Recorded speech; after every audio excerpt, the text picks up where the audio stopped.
His service to the country was undercover, and it was behind enemy lines. He spied on the Nazis from a top-secret plane and was even prepared to swallow a poison pill if ever captured. As News 4 Jax reporter Scott Johnson shows us, Marvin Edwards is an American hero who went on to become a legend right here in Jacksonville.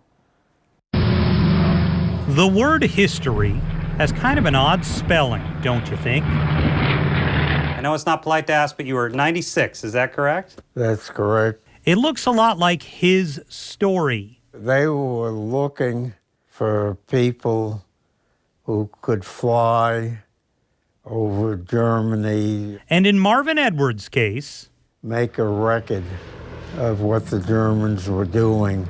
The two essentially mean the same thing. He dropped spies into Nazi Germany from a top-secret aircraft called the Mosquito. He photographed the bodies of people Hitler murdered. Were they starved beforehand? Nothing. They got them in a field and then just said open fire. And he almost never made it out of his 20s. Were you ever in danger? Yeah, well, they gave us on the Mosquito flights what's known as poison pills.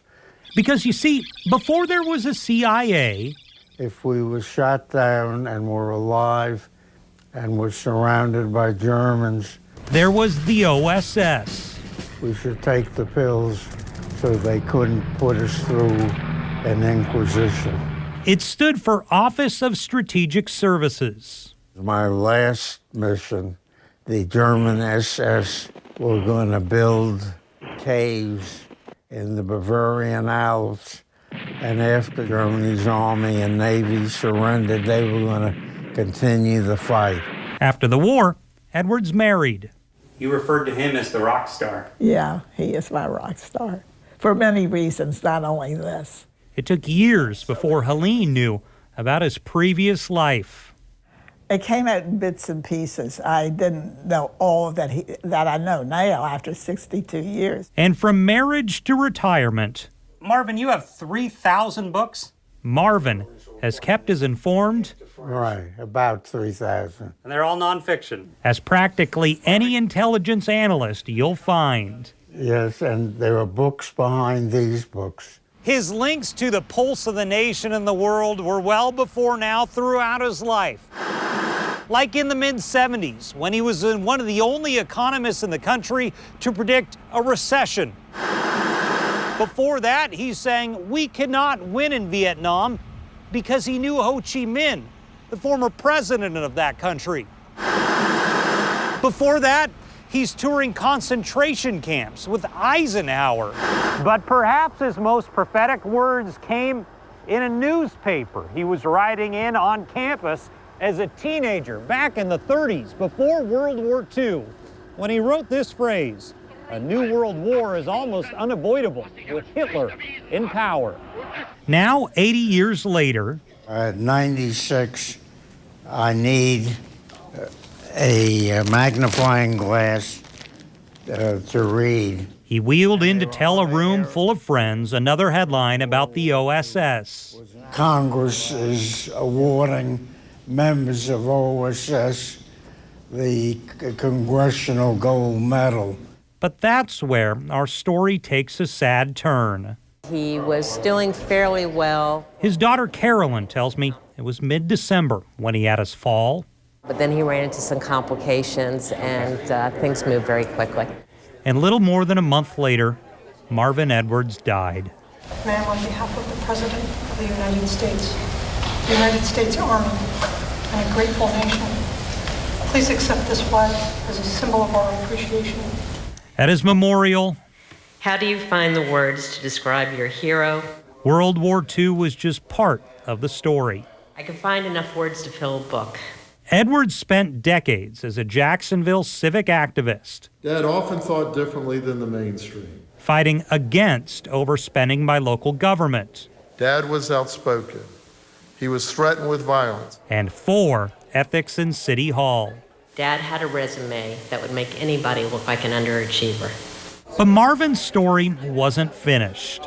We are absolutely thrilled to be here. In March, his children headed to snow-swept Washington, D.C. We got a little extra for our money's worth. It's about 5 to 6 or 7 inches of snow. To the heart of the Capitol building to accept Dad's Congressional Gold Medal. Please welcome our honored guests, members of the United States Congress and the Speaker of the United States House of Representatives. Pelosi, McConnell, and Ryan all showed up to say thanks for their indispensable contributions to victory in World War II. To around 20 OSS members in the room who served. There is no higher honor that we can bestow here in Congress. Under Roosevelt, Truman, and Eisenhower. Is that exciting for you guys all these years later? Are you kidding? Bill Becker was friends with Marvin. That's one of the most important things in my life. He helped track down all these old spies. After the war, I was instrumental in locating a lot of these guys, including Marvin. And get them all to converge on Washington. Can you believe you lived through all this? Marvin knew. Many times I've had so many close calls. This would be another chance for us to see why they call it the greatest generation. Scott Johnson, Channel 4, the local station. Truly the greatest. Yeah. As Scott said, there are roughly only 100 OSS members still alive. That's out of around 14,000 members during World War II. Yeah, some of those members include Pulitzer Prize-winning historian Arthur Schlesinger, film director John Ford, who directed a lot of the classic movies, and Julia Child, who became much better known as a world-renowned chef. Right now, news4jax.com, you can find a slideshow of some of Marvin Edwards' historical moments and images from the Congressional Gold Medal ceremony where these heroes were honored. You're going to find that story on the homepage, and I think we shared something right there. Too few left from that greatest generation. What a beautiful story. What an incredible man. Yeah. For the land of the free and the home of the brave. The men and women of the OSS have never been collectively recognized for their heroism until this moment. I went into about 5 different military bases. In the process, OSS apparently found out I had a very high navigation rating, and they asked me to join them, which I did. The main risk that I had was working for OSS, because that was all secret or highly secret, and the Mosquito flights, the public is not aware of those. On the Mosquito flights, what's known as poison pills. If we were shot down and were alive and were surrounded by Germans, we should take the pills so they couldn't put us through an inquisition to find out what we were doing. And truly, this heroism did indeed make history. Its impact can't be overstated. One of the B-24 flights, 2 of the generators went out, and we were over Germany, and we turned around. We had to get back to England. We had 4 tons of bombs in the belly of the plane. We were afraid to drop them in the North Sea, that we might hit a British ship. So we came back to the base. They cleared the whole area because our bombardier had pulled the pins. He had to put them back in the bombs.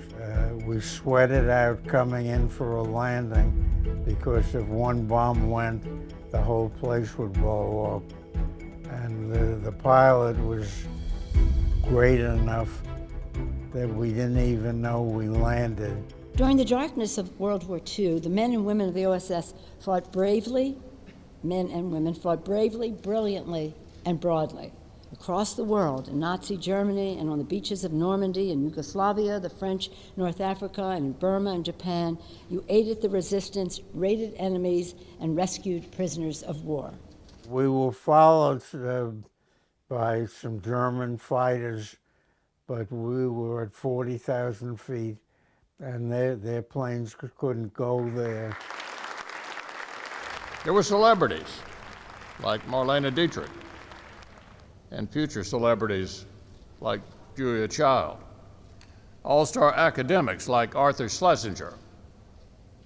I'm partial to the story of Moe Berg, an Ivy Leaguer turned journeyman Major League Baseball catcher who gave up trying to hit curveballs and started throwing curveballs to the Nazis.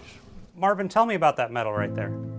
The French president made me a knight of the French Legion of Honor, and that's what that is. What did you do with the French underground? I dropped spies, I dropped supplies to them, and conversed with them. Today, pursuant to S-2234, we will present the medal to the members of the Office of Strategic Services for their indispensable contributions to victory in World War II. I am glad to see that these people are recognized, even though it's too late for many of them. Ma'am, on behalf of the President of the United States Army, and a grateful nation, please accept this flag as a symbol of our appreciation. It is a disappointment that we weren't able to have him here, but that said, we did tell him before he passed that we would be going to represent him, and I know it meant a lot to him. Well, Lord our God, we give you thanks for this day, as we have remembered the men and women who served our nation and the hope of freedom for all of the world during World War II as founding members of the Office of Strategic Services. Their missions resulted in some of the bravest acts of the war and forever changed the course of history. And may their heroic example inspire patriotic Americans well into our future.